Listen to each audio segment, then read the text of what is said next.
You see another UFC fighter after a fight just announced when the microphone was in front of him, and he didn't even say it with bitterness. I'm broke. It's been happening more and more where these fighters recently won a $50,000 bonus, and she just said afterward, I needed it so much. Like it's all going to pay loans, but we're broke. Even if we're winning, we're broke. And we've talked some about this before, that the fighters in that sport are paid, I think it's 18%, whereas you get in the sports that have unions and collective bargaining, it's closer to 50% of revenue. You have ESPN paying UFC, this is just ESPN, $1.5 billion, and you got fighters all over the place telling you after they win fights at the height of triumph, and it's not with bitterness. They're just telling you to pursue this love that I have to be broke, and I have to keep fighting.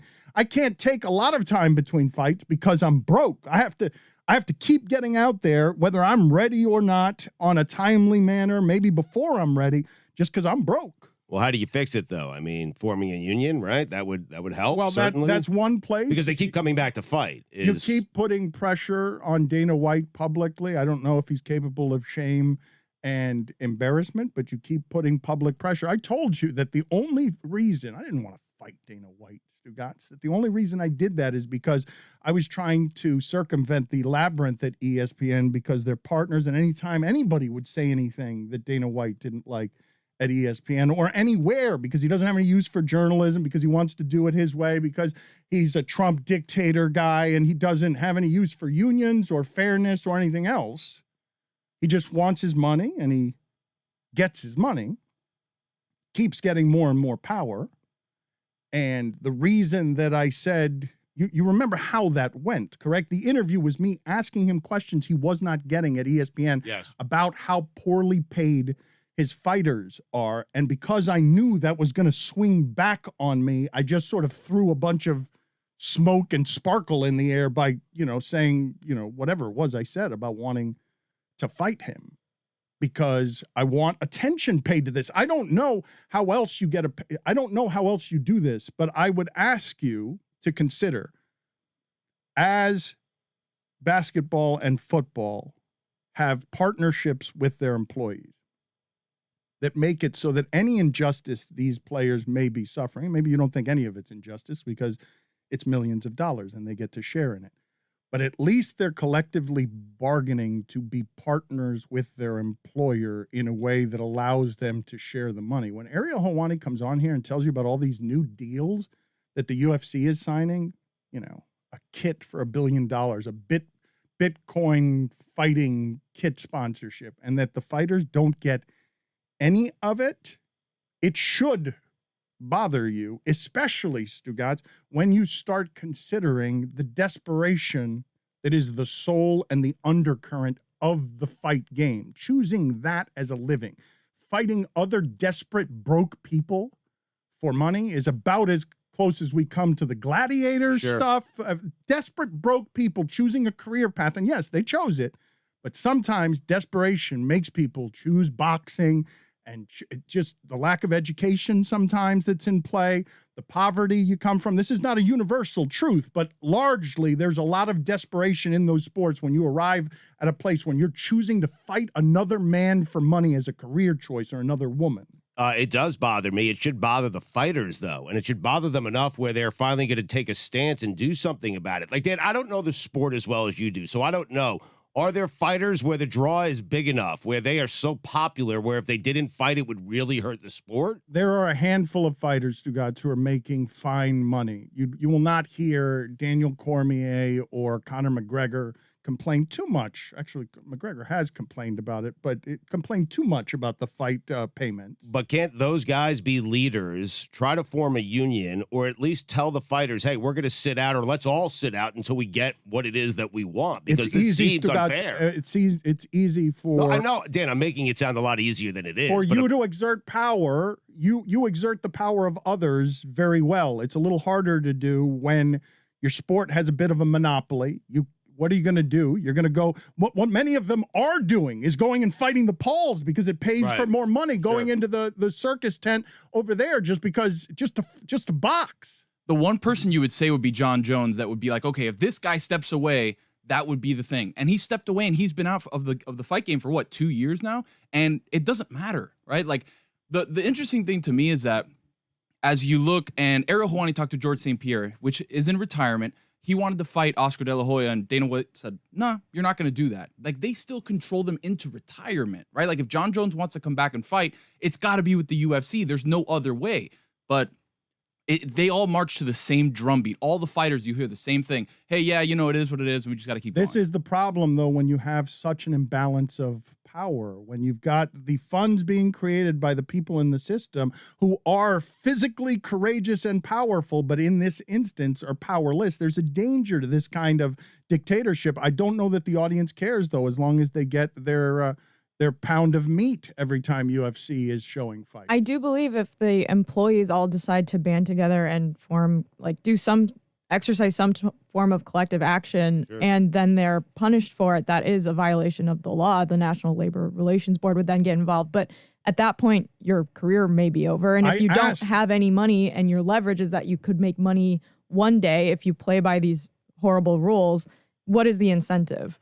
Dana White is going to fight anything in the way of a union. I asked him about that, and his response was, I've never heard of unions making anything better. They do for some of the people who are mistreated, but they don't when you're in his position. They don't, though, Jessica. When you're in his position, unions don't make anything better. But aren't unions like why we have like a 40-hour work week, and like people can eat lunch now, and like the weekends exist? You've got fighters. That's such a stupid thing to say. I'm sorry. It's not for him. Not for him. Well, they heard him. It might be a stupid thing to say. It's not a stupid thing to build your business on. If you have that kind of power and you can just continue to mine the oil of injustice, and nobody seems to care that fighters after winning fights are telling you they're broke. They're not being asked about being broke. They're volunteering it. They're being asked the question, can you take some time before your next fight? And the answer is like, hell no, I can't take some time. I got to make money. I got to eat. Well, I understand why it's stupid for him, because it's going to cost him more money when he has to pay people. But just the generalization that unions have never made anything better, when like the vast majority of workers in this country since industrialization have had their lives improved in some way because of the original unions that formed at the turn of the century. There's not a billionaire completely ignorant to history. There's not a billionaire in this world that hasn't gotten there through the exploitation of something or someone. Well, and to me, the interesting thing to Tony's point about the contracts that these fighters sign, in some respects, this is born out of a sport that was maybe not going to succeed, right? And for a lot of these fighters, they probably signed their lives away when they joined, because if they hit it big, then it's worth whatever sacrifice you make on the front end, whatever freedoms you have contractually. George St. Pierre signed at a time where the idea of him becoming a massive star was probably a very remote possibility. Making whatever it is that you do make is probably massive for him and his livelihood at the time. And with no union and no collective bargaining, you can't fix the rules that have been in place since before your organization was making all this money. It's what ends up making it more and more like the NCAA, Stugotz,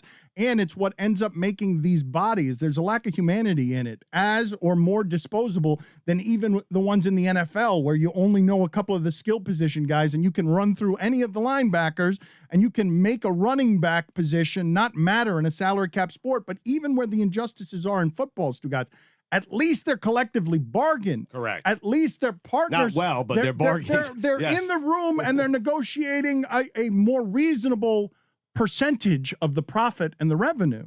Even to Woody's point, though, you make it to the top of the sport. Tyron Woodley was a 5-time champion in his division, and he's got to go fight Jake Paul to make more money than he did as a champion. They're making a lot more, Stugotz. That's how they're making relevant the Pauls, because the Pauls are smart about just come over here. You'll get a bigger percentage of the pay-per-view. We will end up splitting a pay-per-view in a way that why seems would you do it? more reasonable. And someone like Ben Askren is going out there and getting knocked out because he's not a boxer and he's fat and everything else and not trying for a fight in a art or a skill set that he has not mastered. He goes out there, gets knocked out, and gets paid more in a fight for fighting a Paul than he did at any point in his career. It is crazy. I don't know how it changes, though, unless people get bothered by the too powerful having too much power and abusing that power. I don't know how many more winning fighters have to come out and volunteer to you that they're sleeping in their truck or that they're just not making any money in the fighting game, Stugotz. If they all said we're no longer fighting, how quickly would it change? Do you think? Stugotz, he can Would it get have an others. impact? He can get others to fight. We will watch But that's violence. saying there's no real true star in our sport. I could just put any two people in the cage. That's all you people want. There are true stars in that sport. Conor McGregor is a monster payday who will get paid anybody who fights opposite him. I'm talking about the feeder system. I'm talking about everything that happens before the 5 guys who get made. But even the biggest names in that sport have complained about the percentages they get. You got John Jones. He's the best fighter I've ever seen. He's the best fighter I've ever seen. He's gone, and Dana White leans into a microphone and says, what of it? What of it? He's just daring you to not buy his pay-per-view. He's putting on anything. They're putting on more fights than they ever have.